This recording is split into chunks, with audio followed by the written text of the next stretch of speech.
Welcome to Protecting Your Assets, the show about protecting people, property, and most importantly, protecting your ass. I'm your host, Lucky Luciano, and I'd like you to join me for a fast-paced and often fiery discussion about security issues with my co-host, Brian the Angry Man Claman. Whether we're piercing the veil of security, talking your duty of care, or raving about the latest technology, we'll share our thoughts on the issues, the trends that are impacting security today and into the future. So grab a coffee and join us for our latest podcast, and don't forget to like and follow us on our sponsor's website, brianclaman.com. And now let's talk about protecting your assets. Hello and welcome to Protecting Your Assets. I'm your host, Lucky Luciano Cedrone, and Brian the Angry Man Claman is on the other side.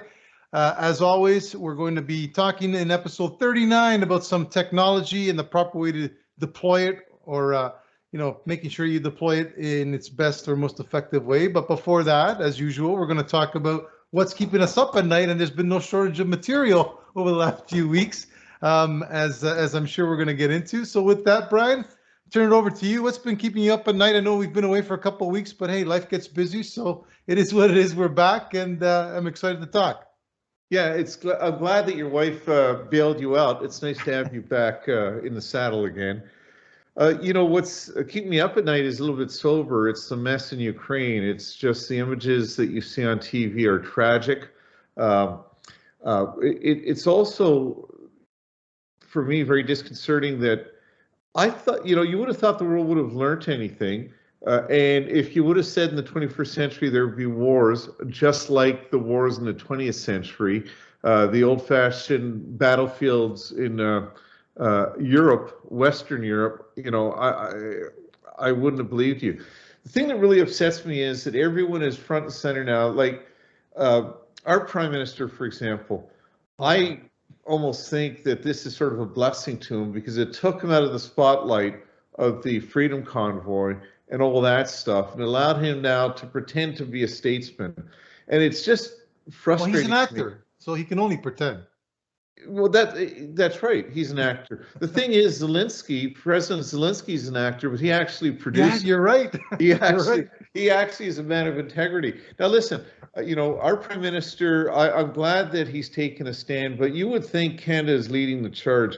And I did a little bit of research today on the percentage spent on military versus GDP. Gross national product. Yep. And the Canadian military, because I read something recently that our prime minister was pledging all sorts of lethal assistance to Ukraine, such as ammunition, missile systems, and they couldn't deliver.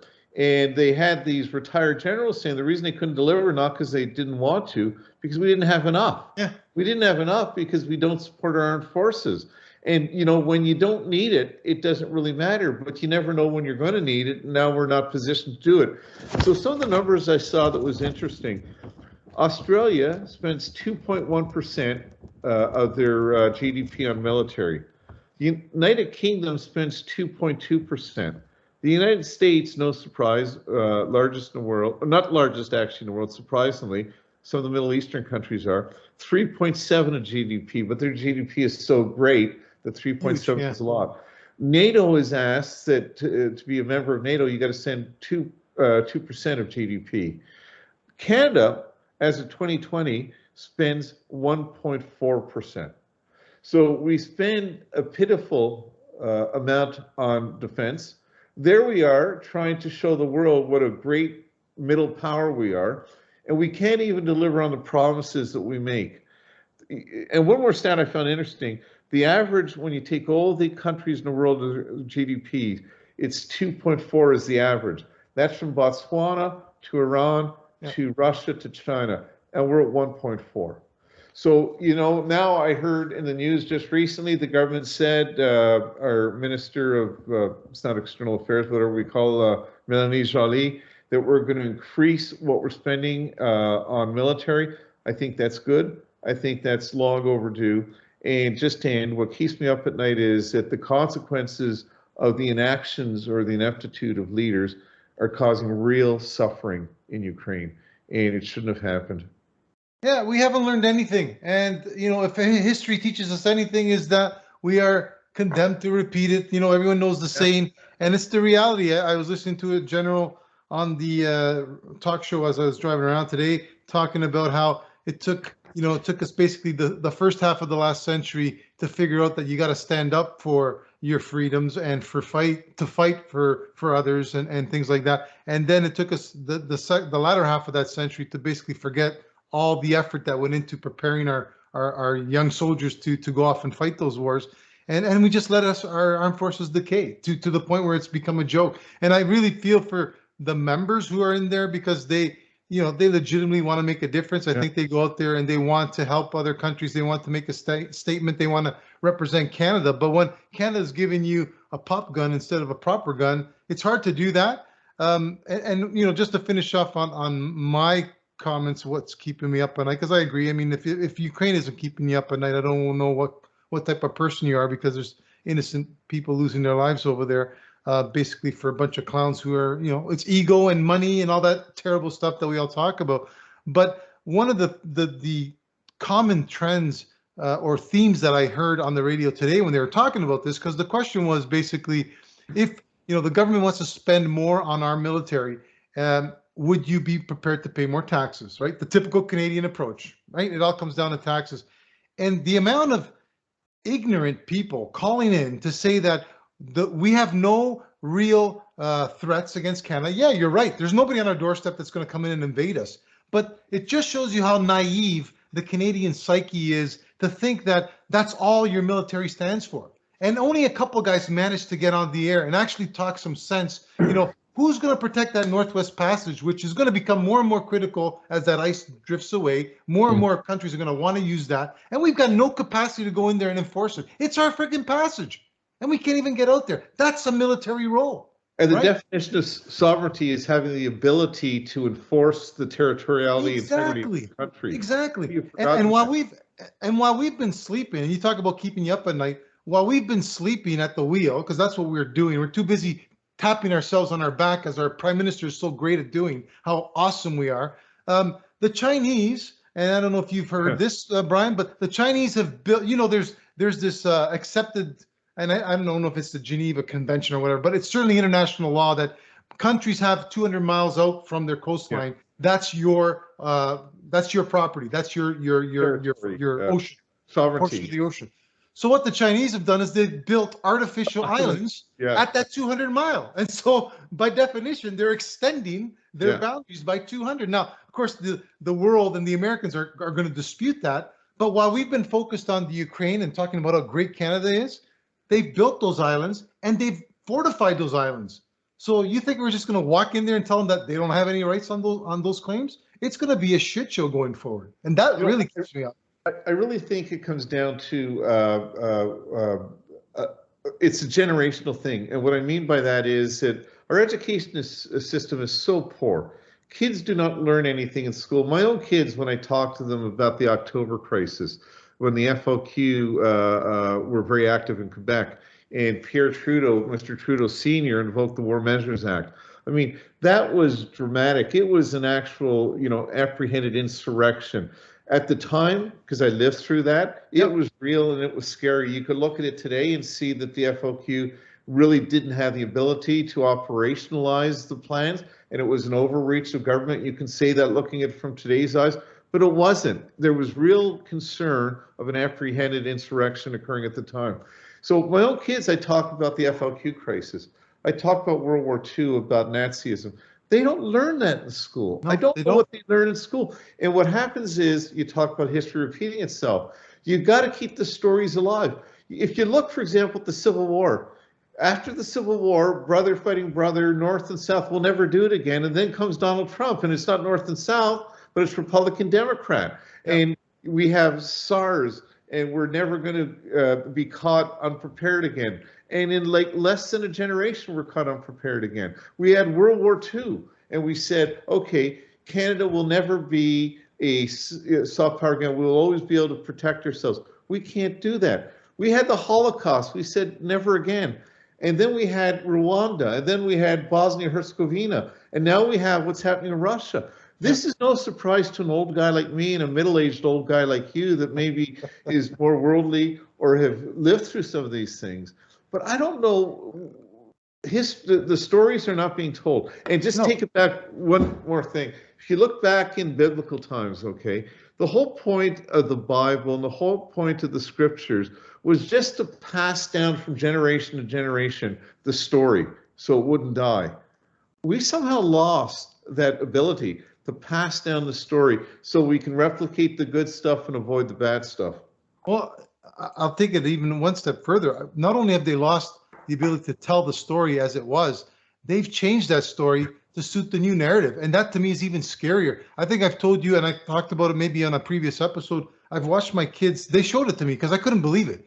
They said, check this out, Dad. So I went and I watched this game, and I can't remember, it's a war game. I can't remember the title of it, but it had black soldiers fighting for the Nazis. And I'm thinking, okay, yeah, you want to be a black soldier fighting for the Nazis? Fine. I mean, it's a game. At the end of the day, it's a game. But when your perspective on history is being tainted by that, because that's all they know, how can you think, knowing what the Nazis did and what they believed, how could you even allow a black soldier to fight for the Nazis? I don't get it. It's like getting a Jewish guy to lead the Nazi invasion of Czechoslovakia. Yeah. It's just ridiculous. It's ridiculous. Or it's like Mr. Putin calling President Zelensky running a Nazi state. Yeah, I mean, the exactly. man it comes from survivors of the Holocaust.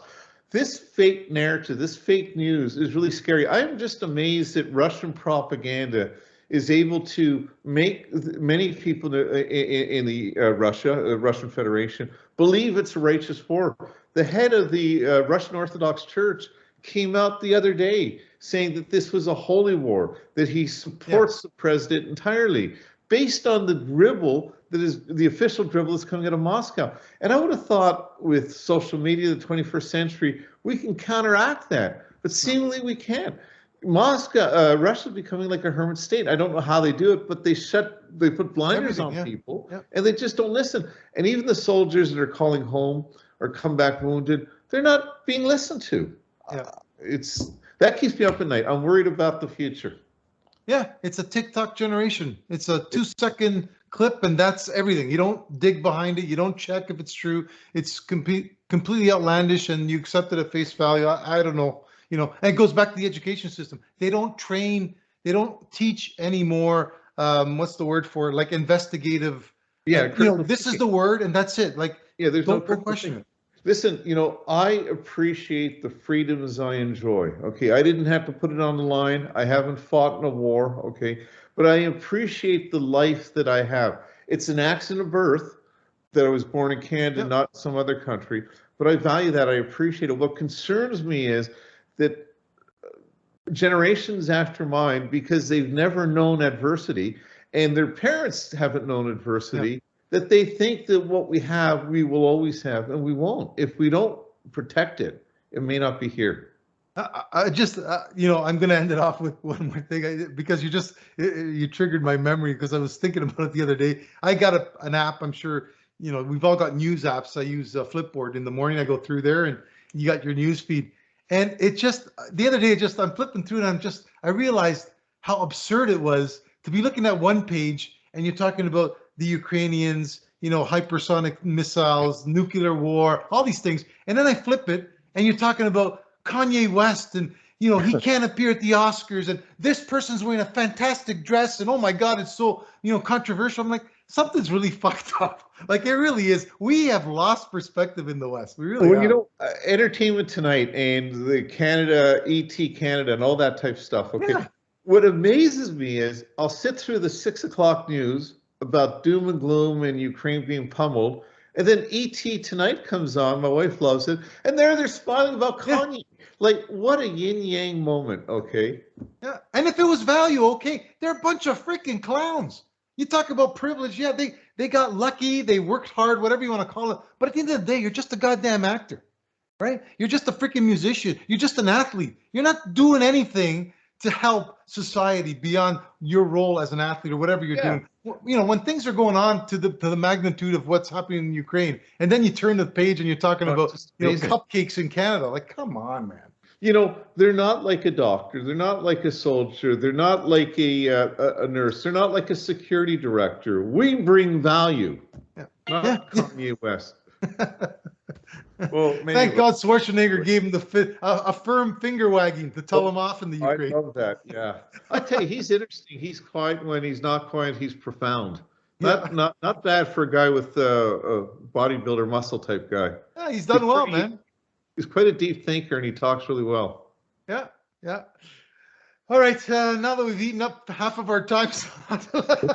Well, that's okay, because we didn't have much to talk about today anyway. So, are we finished yet? Hey, I'm happy to just continue with the topic. It's just, it's just a lot to talk about out there. And well, yeah, maybe we should go to our topic because I don't want to be known as Tucker Carlson of the North. God forbid. Don't get on Tucker's case. Okay, one more thing I was going to say. I saw this incredible video clip. I picked it up on Twitter showing President Bush and President Clinton going to, I think it's Chicago, a Ukrainian church, and laying a wreath and showing solidarity with the Ukrainian people. But there was no President Trump there. Yeah. And I put that up on my Twitter feed, and I said, usually you would see the former presidents united, but there's no Trump there. And someone commented that he thought he was busy with Tucker Carlson at a conference at Pravda in Moscow. Just incredible. And Trump, said the other day that if he was president, there'd be none of this because he would use the nukes. What a deep thinker that man is. That's just stupidity. And I don't even think Putin's not that crazy either. I don't believe that. If he's that crazy, I'd like to hope that there's a general sitting next to him that's going to say, that's crossing the line. I'm going to have to pop you one in the head.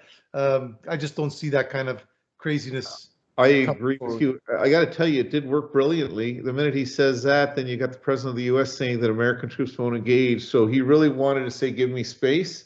Yeah. I hope that was his motivation, and it worked.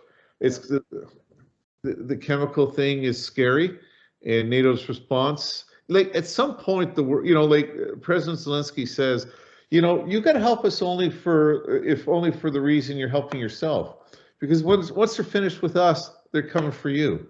So fight the war on Ukrainian soil. Yeah, interesting. And again, the man is my hero and a lot of people's heroes. Yeah, we learn from him. Walks the walk, man, and every night he makes a point of going out into the streets and filming himself to let his people know, I'm not hiding in the goddamn closet like our prime minister did when the convoys showed up. Oh yeah, but he's out on the front lines, man. There's real danger there. They were going to drown him in the hot tub. Yeah, exactly. That guy's in the street every night filming to show his people he's there with them. He hasn't hightailed it out of town. 100% respect on that guy. Hopefully he goes down as one of the greatest leaders in this century anyway. Yeah, I hear you. I echo that. Okay, so let's get quick. Sorry. Let's do our job. Yeah, let's get into the next, get into our topic today, episode 39. We're going to touch on technology again. We have talked about it in the past, but just wanted to refresh for our listeners the importance of and the role of technology, especially now. We're coming out of COVID, and some of the work I'm doing now is with on the contract side.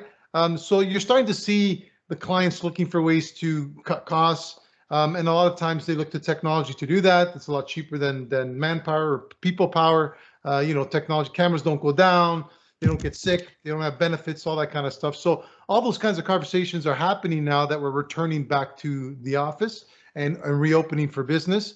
But as usual, a lot of times there's a lot of misunderstanding as to what the technology can do or why it should be deployed. And in some cases, there really is some legal framework or legislation, compliance issues that you need to be aware of when you deploy some of that technology, which isn't always the case. A lot of clients don't know that, and they just take it for granted that, for example, CCTV is a great one, right? There's a lot of privacy compliance issues around CCTV, and yet you still hear about clients who put undercover or covert cameras into places where they shouldn't be, right? And I just don't understand what they do. I mean, you know why they do it, but you just can't do it. That's not the world we live in. And so I think that's sort of the discussion we're going to start with today.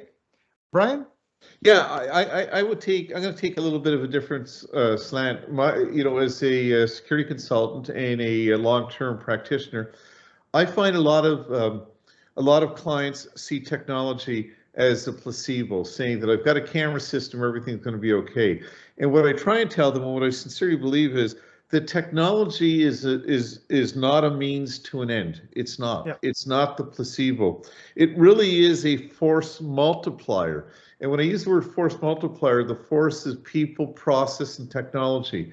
And without the people to drive the technology, it will never work. And that's what happens. I think I told the story once before, but when I was a manager at a big commercial office building that had, I think, 8,000 tenants, so 65 floors space in Toronto. When I got there, one of the first things we did was a review, and we looked at the access control system. And I remember asking one of my managers, how come we had 25,000 active cards when we only had 7,000 tenants? Yeah. And the reason was because, well, I guess we've never really audited and people quit or lose a card and get another card. So here we had this technology system, this access control system, which cost in the millions, and the people that paid for it thought it's going to keep us safe, and actually it put us more at risk. So technology only works if you're paying attention to it, if it's being driven by people. The most important thing, in my estimation, in the holy trilogy of people, process, and technology, if you don't have the right people, the motivated people, the trained people, and supervised people, nothing else is going to work on the technology side. And I think that's the trap a lot of companies and organizations fall into. Yeah, and I don't think, we're in a disagreement on that. I think my perspective is just slightly different in the sense that I was talking about, clients often presume, like you say, it's going to resolve their issue on its own. A video surveillance system will deter the crime and record the crime, and that's all they need. And then you say, well, no, you need a response capacity. If somebody's getting beat up, you would like to have somebody there to do that. You need people to be able to operate those cameras properly. So I don't disagree with you. I think it's about understanding the role of the technology and how it's going to support and enhance your program, not replace the program. No, I agree. Yeah, I realize what you're saying, and I didn't want to insinuate that you're disagreeing with me. In fact, I've been mentoring you for over 20 years now, so finally you see the light. So, but I'll give you an example. I'm just looking at my notes over here. Five of the biggest access control mistakes. Again, access control, along with cameras, are probably the most expensive things you're going to invest in if you're using electronic security to secure a building or to secure a space. And with access control, the 5 biggest mistakes is single access levels and schedules. Yep. So meaning you have this very sophisticated system, but everyone has access to everything. Yep. And there's only one schedule. So if you've got a part-time worker that works on Wednesdays from 3 to 5, he can go there at Sunday at 3 o'clock in the morning. So that's because it's not set up properly. The second thing is locking hardware in poor condition. I can't tell you how many times I've experienced as a manager and for my clients where, why are we getting so many false alarms? Because door A has a broken mag or a broken electronic lock, and it's not releasing, lock, and it's not releasing properly, and it's resulting in alarm. That's not a people failure. That's a people failure due to people not doing their job. Then no user database maintenance. Most organizations, well, I shouldn't say most, many that I have had experience with didn't realize the gold mine, the treasure of personal data that they maintained in terms of the people that were accessing their building when they were accessing the building. And they weren't maintaining that. They weren't keeping it up to date. They weren't protecting it against Russian hackers. Yeah. Ignored alarms. Again, I can't tell you how many times, almost every single time I do a vulnerability review at a building, and same thing in my last job, I had a building, a major office tower that were running 35,000 alarms a day, but they only would they would get 35,000, but they'd only respond to about 5 or 6 because everything else they just ignored because they thought it was a false alarm. They thought it's probably the cleaner. They thought it was that, oh yeah, the 14th floor, that's defective in that door. Yep. And the point is, that's again an example where the people aren't doing their job. They're not using the technology as a force multiplier. Technology is off to the right, people are off to the left, and they're not working in sync. And last one, and then I'll let you talk, is doors propped open. What good? Yeah. I was at the head office of a large insurance company, and they had the state-of-the-art access control and turnstiles at the front of the house, okay? Because they've had some major security issues. But I kid you not, the back of the house, okay, door was not only unlocked, it was propped open. Yeah. It was propped. And when I asked them, why is it propped? They said, because the smokers go out to smoke. And then I said, well, why did you spend $2 million at the front if you're leaving the back door open, the proverbial back door open? So these are the things. It's not the technology that's failing. It's the people that are not working it properly, not managing or maintaining it. So that's just one example, and I've got millions others, as I'm sure you do. Well, yeah, I thought as soon as you talked about the broken locks, I thought about the large audit we did in the past when we were preparing for G20. Remember all the doors that had to be replaced and fixed, and all the operational staff were coming to us saying, this is going to cost us a fortune. Okay, but because G20 was on the horizon, the purse strings were open, right? So everything was getting fixed. They're probably back in the same state now, today. Well, and that's really a good point you bring up, because no one really, they were concerned that it's going to cost a fortune. They didn't care. See, they didn't want you to burst the bubble. They didn't, the placebo, the bubble was that we were locked up at nighttime, when maybe 10% of the doors didn't lock. You may have locked the door, but it wasn't locked. They didn't want to know about that. It's just that, okay, we've got a system, it's locked. And that's the problem with a lot of technology. It's like your car. If you don't maintain your car, I know so many people that can't afford the oil changes, the filter changes, and what have you, and they don't do anything, and nothing happens until it happens 3, 4, or 5 years down the road. And when it happens, it's sometimes catastrophic.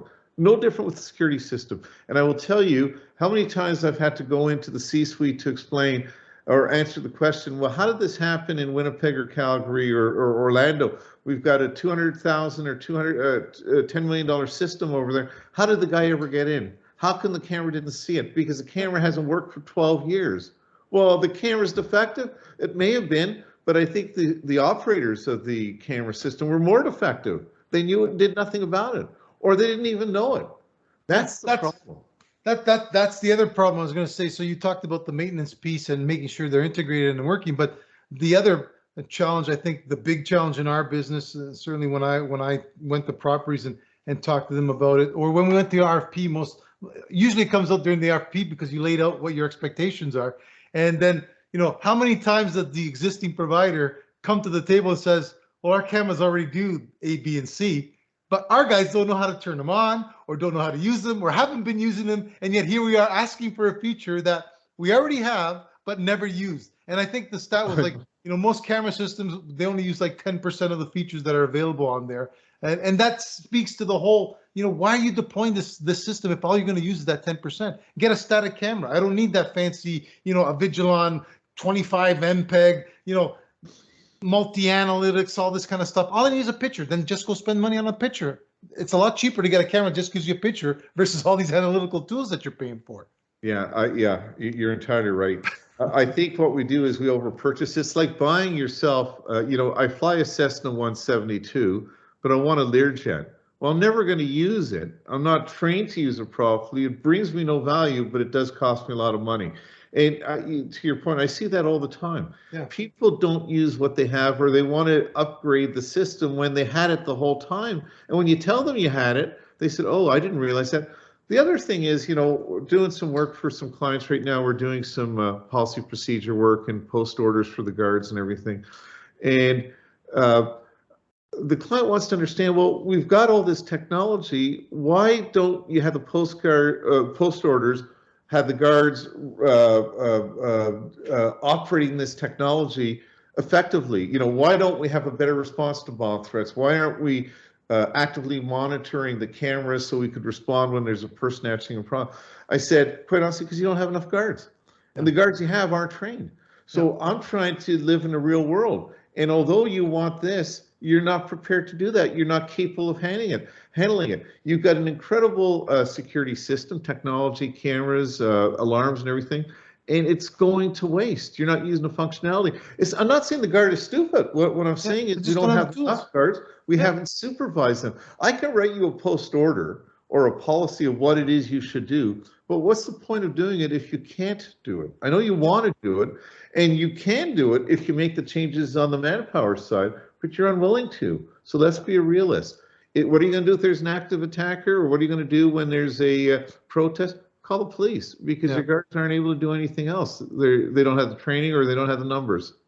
Yeah, and the last point I'm going to make on this is you've got to get your head in the game and really start to understand what we're talking about, because the future is technology, whether you like it or not. That is, I mean, buildings are going to be integrated. Security systems are going to be integrated with those building systems. Everything's going to be talking to everything. I've done a lot of research on commercial real estate in particular, because that's where my focus is in my other life.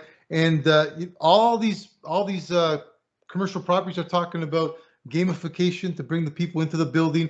What does that mean? If you don't even understand what gamification means as a security expert, then you're already behind the eight ball, because you should be on the front end of this technology, not behind it trying to catch up. Sorry, what did you see? Ramification? I never heard that term. Gamification, you've not. So here you are, case in point. Now I'm going to call you out as an expert. Gamification is making your everyday routine things into a game. So you'll come into the building today. In the past, you'd show your card and you get into the building. Gamification is you come in and you'll get your alerts saying, hey, we've got a special at the Starbucks downstairs. Today is 3:45. You can click it and it makes a game of it. It'll tell you, that you can go down at a certain time. Here's the price. Here's the sale. It talk about other things that are going on into the building. And so it becomes a game. It's all in your app, right? The experience becomes very, very much like a virtual game. Boy, you got a lot of time on your hands. Keep the doors locked and you're playing games. But you talked about the smart building technology. You talked about the integration of security systems to building systems, and all that is good and it's necessary, and it's going to make us more efficient. I used the term earlier, force multiplier. It was going to have a force multiplier effect. One person will be able to do the job of 5 people. But what's the common element in all the modernization of systems, integration of systems, and artificial intelligence? There's got to be someone, no matter how sophisticated the car is, even at Tesla, right? Tesla, yeah. Tesla. It's an S, not a Z. There's got to be a driver. And you could have the best system in the world. You could have the space shuttle. You could have the rocket ship, a fighter jet. If you don't got a humanoid in there operating the systems and trained to operate the systems, you just got a very expensive paperweight. And the problem, we are seeing that organizations more and more are spending a lot of money on smart building technology, artificial intelligence, but they've forgotten the fact that someone's got to drive the train, and we're not spending and we're not developing the human element. So it's going to be a bumpy ride. Yeah, for sure. It's going to be a bumpy ride, and it'll be interesting to see where the industry goes.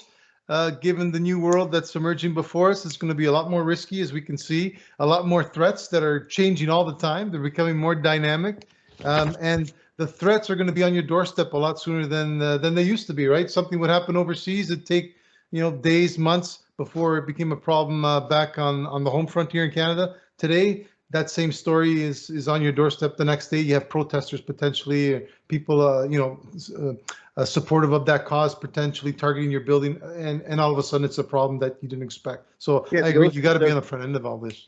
The ocean doesn't protect us as well as it did once. Just to reiterate what I was saying earlier about the human element of technology. Case in point, I had a building I was responsible for, and we were trying to save money and become more efficient. And the problem was, what do you do at 3 o'clock in the morning at a building that has operations all the time? Well, what most buildings do is they put a security guard at the door, a lobby guard, and he unlocks the door, or he signs you in or out. But what do humans do at 2 or 3 o'clock in the morning? They sleep, not because they're lazy, not because they're bad, but that's what humans do, especially for humans that are sitting at a desk. They're not walking around. It's not like a policeman, a fireman, a doctor, something like that. They're just sitting at a desk. So what do? We fire these guys because they're terrible. So one day I put a stop to it, and I said, the problem isn't the human. The problem is that we're asking a human to do something that is better off a machine doing. Yeah. So I explained that we'll put a camera there with video analytics. Every tenant had a pass card, and we had their photo. So if someone comes in at 3 in the morning, we see the photo, then nothing happens. But if the person comes in and they're not a tenant of the building, the camera system will identify that's for the analytics. It will alarm at the security control center, and then they will see there's a person that shouldn't be there, and there'll be a security response. Sounds fantastic. The efficiency is a lot better, but the property that did it forgot that the guy at the camera can't be sleeping. Yeah. So what we did is we eliminated one guy. Okay, so instead of having a guy at the camera and a guy at the lobby, the guy at the lobby now was doing patrols. There was still a guy at the camera, and so we eliminated a position. But the failure of the system, the failure of the process was the human element failed to watch, it failed to react when the alarm occurred. And that's the thing. It's a placebo. People have to realize that it works really well, but it's not automatic. It's not over once you bought the system. You got to manage it and maintain it. You got to set up for success. Yeah. And that means you got to put some work into it. You've got to do your research, and you got to get your experts to weigh in to tell you how to do it right. And that's where I guess your role comes in. And it's important for people to get that expertise. They may not think they need it, but in my experience, they almost always appreciate the experience, knowledge, and expertise of somebody who's been through it before, understands the gaps, and can tell you what to look out for. Because if you're not going into it, if it's your first time getting into, like video surveillance is a good one, because it's very expensive to deploy that technology. There's all kinds of bells and whistles that you could be sold by the contractor that you don't need. Most of them don't need it.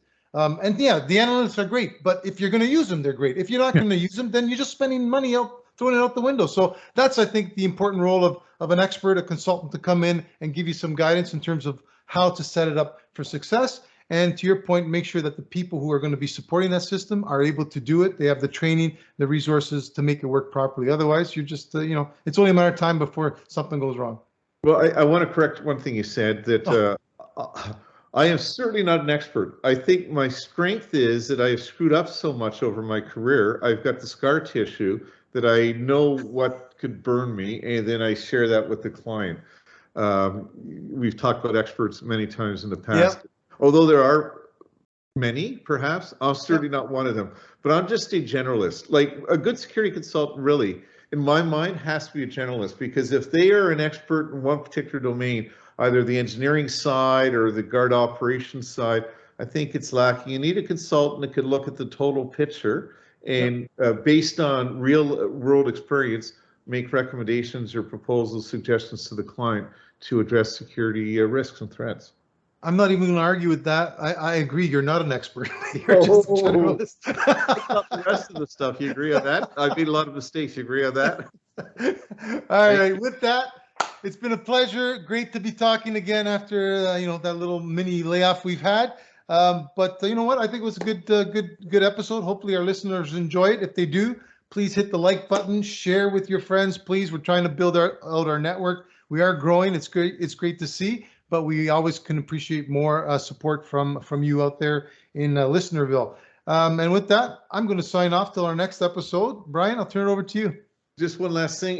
If you don't like it, it's probably because of Luciano. So rather than go to our main website, why don't you just send me personal a text, a message, or a phone call, and I'll deal with Luke. We're trying to have some therapy sessions for him to straighten him out. But well, on the bright side, I know I can afford the pay cut.